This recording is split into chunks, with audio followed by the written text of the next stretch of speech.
সাপ্তাহিক ছুটির দিনে মাছ, মাংস, শাকসবজি থেকে শুরু করে সব ধরনের নিত্যপণ্যের বাজারে ঊর্ধ্বগতি। এক দফা বেড়েছে মুরগি, ডিম ও সবজির দাম। রাজধানীর কাউরান বাজারে পণ্যের সরবরাহে ঘাটতি না থাকলেও দাম বেড়েছে বেশ কিছু পণ্যের।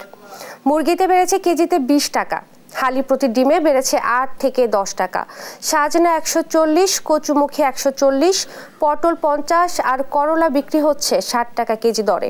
এদিকে কুরবানি ঈদের 1 মাসেরও বেশি সময় বাকি থাকলেও মশলা জাতীয় পণ্য, এলাচি, লবঙ্গ ও জিরার দাম কেজি প্রতি বেড়েছে 100 থেকে 200 টাকা।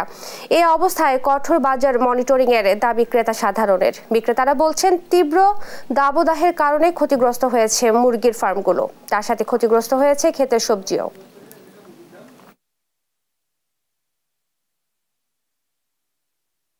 কিন্তু ব্যবসায়ীরা একটা জাস্ট একটা যদি উসিলা পায় বা যদি একটা কারণ পায়, সব কিছুর দামে ওনারা বাড়ায় দেয়। মুরগির মাংস কেনায় বর্তমান যে বাজারের যে প্রেক্ষাপট, দিন দিন প্রতিদিন এই সব জিনিসের দাম বাড়ছে। দাম বৃদ্ধির কারণ যে কিছুদিন আগে যে অনেকদিন যে খরা গেছে, খরার কারণে আপনার সবজির আমদানি কম ছিল, কমের কারণে আপনার সবজির দামটা একটু বৃদ্ধি পাইছে। জি।